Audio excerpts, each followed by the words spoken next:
Morning, જય શ્રી કૃષ્ણ, જય માતાજી ગાઈસ. વાગી ગયા છે 9:20 થઈ ગઈ છે. તો પાર્થ તો 7 વાગ્યાનો જતો રહે કોલેજ અને મીટિંગ હતી એટલા માટે તો વ્લોગ બનાવ્યો નહીં. અને જયમીન પણ ગયો લાઇબ્રેરી. તો હવે આપણે નાહી ધોઈને રેડી થઈ ગયા છીએ તો કામકાજ કરવા મળીએ. દૂધ આવી ગયું તો દૂધ ગરમ કર્યું અને બીજું બધું કામ કર્યું. હવે કપડાં કરી નાખીએ મશીનમાં અને વાસણ ઘસી નાખીએ, કચરા પોતું કરી દઈએ. અને પહેલાં તો આ ચાદર કાલ ધોઈ હતી તો આજે ચાદર ચડાવી દઈએ. સ્પીકર ચાલુ હતું પણ બંધ કરી દે સ્પીકર. ચલો તો કામ કરીએ. આ ચાદર ચડાવવાની છે તો ચાદર ચડાવી દઈએ અને કચરો વાળવાનો છે, કચરો વાળી દઈએ. અને દૂધ ગરમ થઈ ગયું, રસોડું સાફ કરવાનું છે. આજે માતાજીને દીવાબત્તી કરીને પ્રસાદ કરી દીધી. કાલ બજાર ગયા હતા તો એલા રારી ટેટી લાવી. પેલી વખત પેલી આવે આખ્યા નીવી ટેટી લાવી હતી. એલા નીલમ ટેટી કહેવાય તો નીલમ ટેટી લાવી. ચલો તો કપડાં વાસણ પડ્યું છે કરી દઈએ. વાસણ કપડાં કરી દઈએ. મશીનમાં કપડાં નાખી દઈએ અને વાસણ કરીને કચરા પોતું કરી દઈએ. પછી રસોઈનો ટાઈમ થાય તો પછી રસોઈ કરીશું. તો પહેલાં તો ચાદર પથરી દઈએ, બરાબર. ચલો તો ગાઈસ હું કોલેજથી આવી ગયો અને મમ્મી આ સાઈડ વાસણ ધોઈ ગયા. વાસણ ધોઈ જ કામ પતી ગયો. પોતું એટલું બાકી છે. આજે ટેટી લીધી, કાલે અલગ લાવી હતી. જો જેવી લીધી ટેટી પોચી રાજસ્થાનની ટેટી. બચારીને પાણી નહીં મળ્યું હોય એટલે હે રાજસ્થાનની ટેટી પણ પોચી છે. એ નીલમ ટેટી કહેવાય. હા નીલમ ટેટી કહેવાય. એ ભાઈ કે આમાં નામ જ કે આ રાજસ્થાનની હે પેલી બનાસકોઠાની. જે આપણે ખલાઈ ને હા એ કે બનાસકોઠાની. હા ડીસા બાજુની અને આ રે ને રાજસ્થાનની. મેં તો ત્યાં રાજસ્થાનની ખાઈ લઈએ. હળો કેવી લાગે.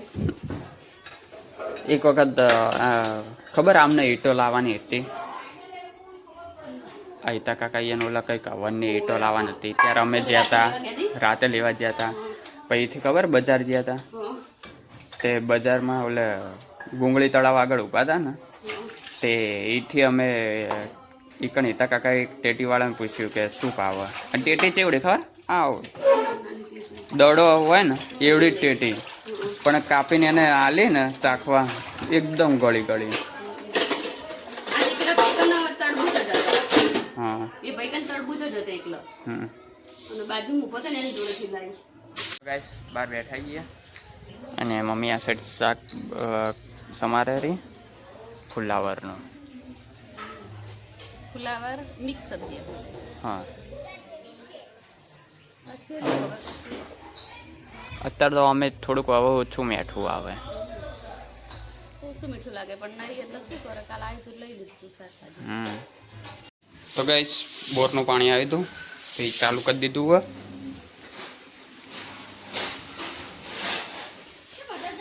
જો પાણી આવી ગયું એટલે પહેલાં નહોતું આવતું પણ કે પાણી ખેંચીને લાવી દીધું એટલે. ના માર ભાઈબંધ આવી ગયો હોસ્ટેલથી, મોબાઈલમાં પડ્યો. તો ગાઈસ મમ્મીએ શાક કાઢી દીધું હોય અને પૂંગળા ખાય. ખારા પૂંગળા. ખારા નહીં મસ્ત તળેલા હોય ને તળે નહીં. તું કહેતી નહીં ખારા. આજે બન્યું મિક્સ સબ્જી. શિયાળાની શેરી સબ્જી મિક્સ. શિયાળો તો ઉનાળો આવ્યો હવે. ઉનાળાની પહેલી સબ્જી કહેવાય.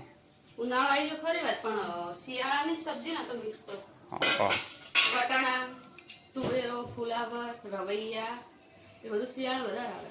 એટલે શિયાળા દાળ દુખે દાળ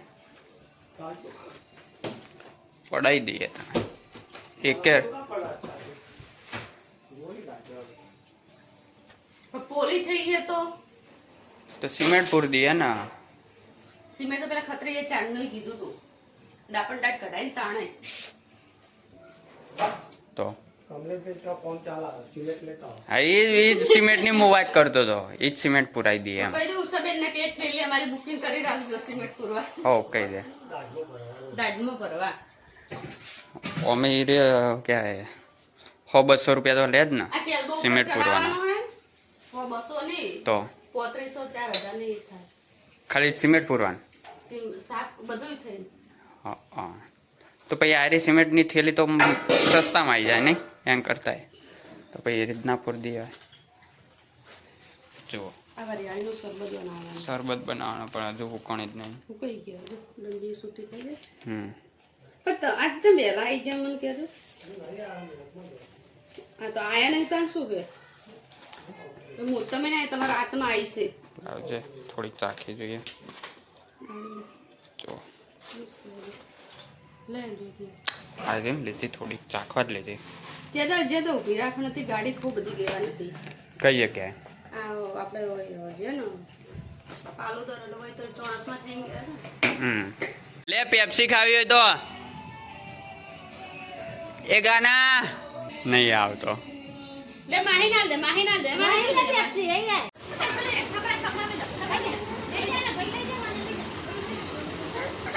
એ તાર વિડિયો ઉતારું.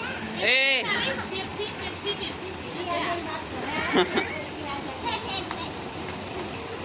કેટલી માર ખાયા એ જ જો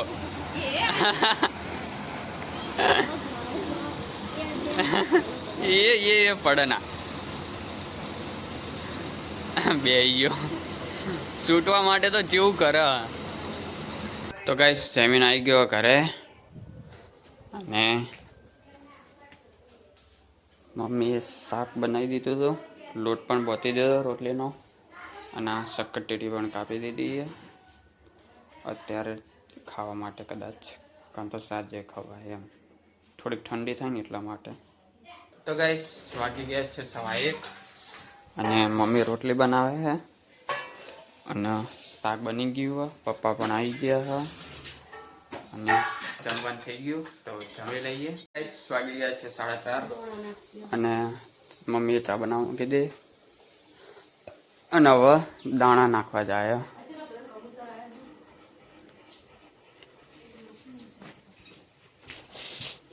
હા કબૂતર તો આવી જ. હમણાં ચકલી આવી હતી.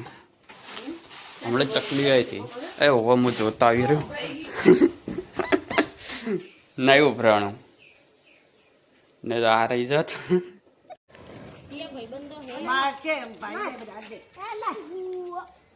તારી ના જાય એટલા બધી લાકડી. જો અધરા આવી ગયા. એક પોતરો બેઠો બીજા બધા ગયા હમણાં આવશે પાછા. તો લેવા જાય તો કે નીકળી પડે આવી ગયા. હા આવી જો તું ઉપર જઈને બેસી જા. જો યાર તમારો સોલારે આવ્યો.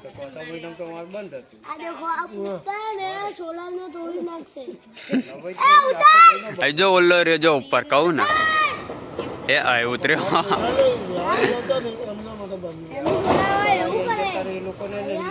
તો એમનું જ છે કે તમે ધાબા ઉપર નહીં જતા તો એમનું જ છે કે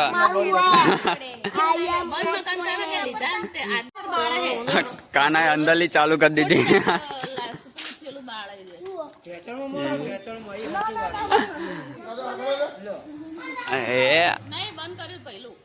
આમાં બંધ ના થાય.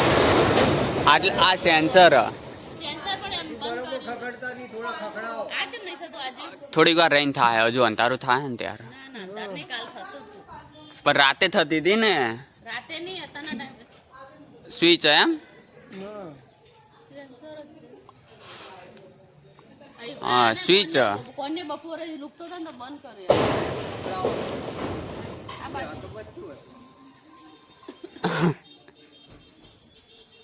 છોડું બચ્ચું. હા પૂંછડી નથી. તો ગાઈસ વાગી ગયા છે 7 અને મમ્મી આ સાઈડ બટાકા બાફવા મૂકી દીધા હા મીઠું નાખીને.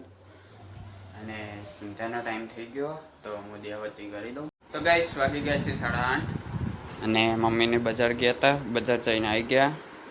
અને મમ્મી હવે બટાકા સોલ ઉતારે છે. સોલી બટાકા બાફીને ગયા હતા, સોલી દઈએ ખરી ગયા.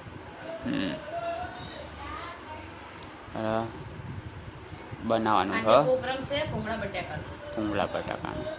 ભૂંગળા અમુક લોકો ભૂંગળા કે ભૂંગળા બટાકા, ભૂંગળા ના કે ભૂંગળા બટાકા. બધી જગ્યાએ અલગ અલગ કહેતા હોય. તો કે આપણે એવું આપણે જો કે હાલેવડા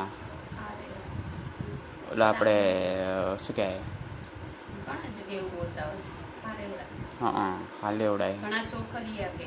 હા આપણે સાલેવડા કહીએ, ચોખાના સાલેવડા. ચોખાના પાપડ બનાવીએ ને એના સાલેવડા કહેવાય. ઘણાની ભૂંગળા નહીં કહેતા હોય. બનાવે પણ હવે ચોખા જોઈએ થોડાક બનાવીએ, કિલો 2 કિલો જેવા. કાશીબાના મસાલો ભૂંગળા બટાકા. કાશીબાના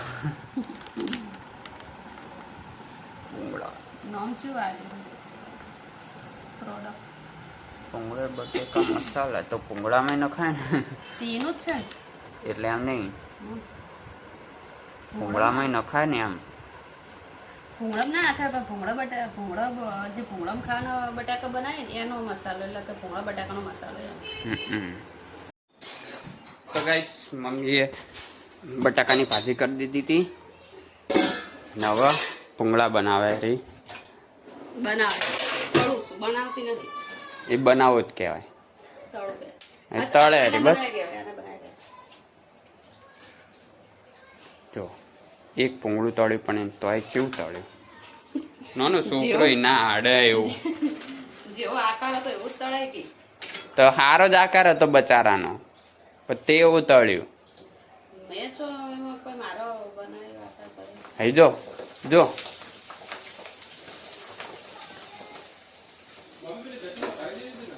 કઈ ચટણી? તો ગાઈસ જમવા બેસી ગયા મમ્મી પપ્પા અને જયમીન. જુઓ હંગાત ચટણી છે. આમ તો વઘારેલી જુઓ ને. જયમીન કે એટલે દાળ બાટીમાં ચટણી.